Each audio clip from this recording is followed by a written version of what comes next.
melakukan planning. Itu sudah mau kita implementasikan.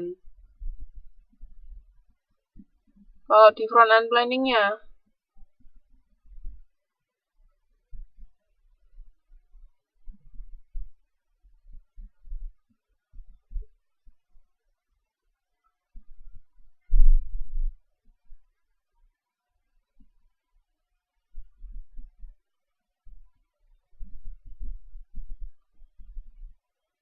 yang lain, halo, ini sambil kerja apa? Enggak, yang lain. Ngikutin kelas sambil kerja apa enggak ini?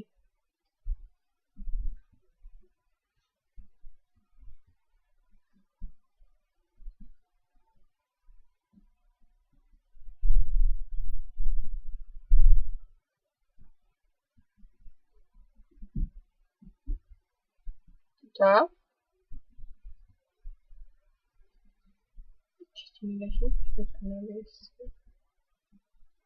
Iya. Kebalik Mbak urutannya. Ada satu yang lupa ya.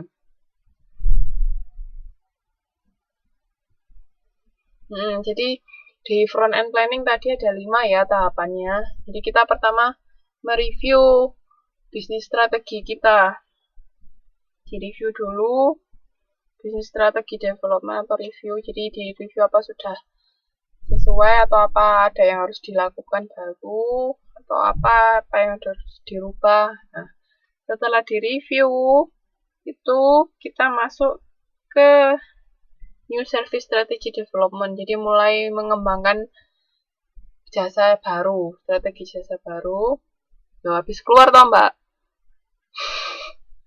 Saya nggak sadar. Nah, habis itu baru ide generation. Jadi mensosialisasikan ide-ide baru tadi.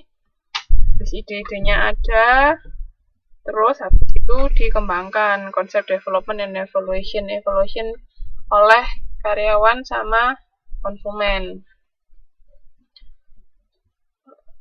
Habis gitu baru bisnis analisis yang terakhir. Jadi setelah dikembangkan konsep idenya tadi, melakukan perhitungan profitnya. Jadi biaya yang dikeluarkan berapa, profit yang mau didapat berapa, pemasukannya berapa, kira-kira kapan mau dapat profitnya, itu penting untuk dihitung-hitung ya.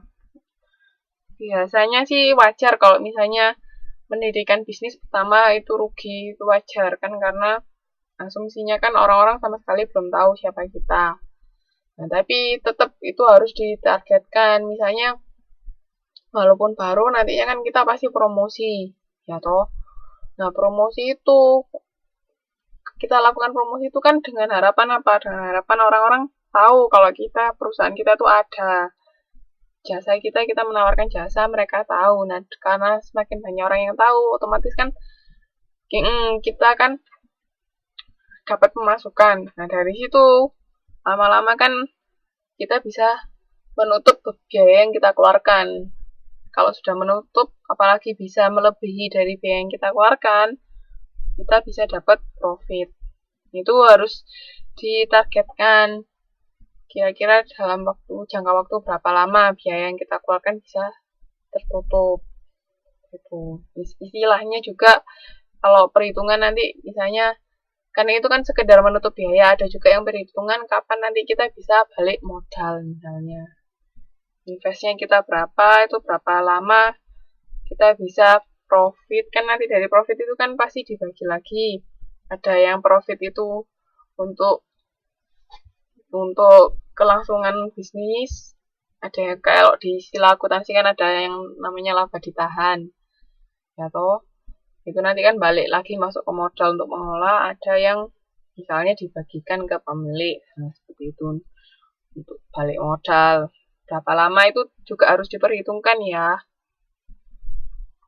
Jadi jangan asal wis pokoknya mau jualan. Tapi biasanya yang paling sederhana misalnya kalau orang jual makanan, misalnya dia ya sedianya berapa, ya harapannya pasti laku semua, makanannya yang dijual habis. Itu yang paling sederhana, ya kan, maksudnya bisnis yang dilakukan yang paling sederhana seperti itu. Jadi kita jualnya segini, yang ketika jual itu kan harga jualnya pasti sudah dipikirkan melebihi biaya yang dikeluarkan ya toh. Kan nggak mungkin kita mau jual sesuatu harganya di bawah biaya yang dikeluarkan lah, yo nggak dapat apa-apa, tambah rugi. Nah, itu. Nah, tapi kalau misalnya sudah mau bikin bisnis yang skalanya lumayan besar, nah itu harus diperhitungkan. Kayak mbak-mbak sama mas-mas ini tugasnya bukan lumayan besar skalanya. Maksudnya benar-benar yang diriin jasa, bukan yang sekedar cuman jual makanan.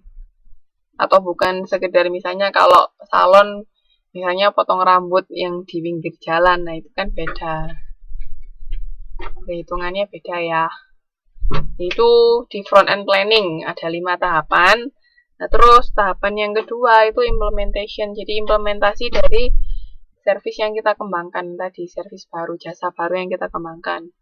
Nah, yang pertama di implementation itu service development and testing. Jadi ini pengembangan dan pengujian melibatkan pembuatan prototipe produk dan pengujian untuk mendapatkan penerimaan pelanggannya. Jadi sudah ada produknya. Nah, tapi karena jasa itu kan nggak ada produk nyatanya. Misalnya nih, cara pengujiannya itu biasanya dilakukan ke konsumen yang sudah ada, jadi ke pelanggan kita dulu. Misalnya kalau misalnya pelanggan itu misalnya datang ke salon ya, salon kan produk yang dijual kan dasarnya pasti potong rambut. Nah, misalnya si salon ini mau mengembangkan dia bisa facial, misalnya buka produk facial. Nah, cara untuk mengetes ini, testingnya bisa dengan cara misalnya orangnya sudah pelanggan lama, sudah kenal. Nah, karena ini produk baru, dikasih gratisan ke pelanggan yang biasanya datang itu tadi.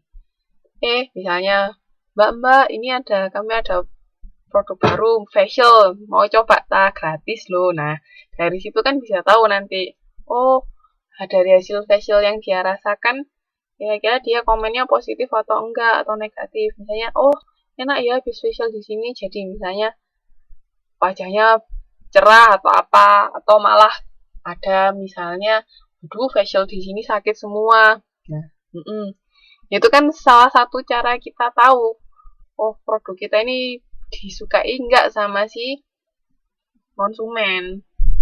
Nah, pelanggan setia tuh sebenarnya istilahnya bisa dimanfaatkan untuk hal seperti itu gitu loh. Jadi kalau kita punya produk baru bisa dicobakan ke dia. Nah, nanti kan juga kalau misalnya kita sudah kenal, karena kadang-kadang lebih enak misalnya tanya gimana, kira-kira seneng nggak, kurangnya apa. Nah, itu kan bisa dilihat di situ. Nah, itu market testing juga masuk ke situ ya, bisa. Jadi itu langsung tadi di implementasinya itu service development-nya itu mulai di produknya mulai dibikin, terus habis itu market testing itu tadi pengujian pasar apakah diterima atau enggak. Ya, caranya tadi bisa ke pelanggan tetap, atau kalau memang mau benar-benar baru ya ditawarkan langsung promo, tapi biasanya pakai diskon dulu, diskon atau untuk menarik pelanggan yang baru yang belum pernah datang. Misalnya ini kalau potong rambut di sini bisa gratis facial, nah itu kan promo gitu. Itu masuk ke bagian implementation ya. Terus yang ketiga, is market testing.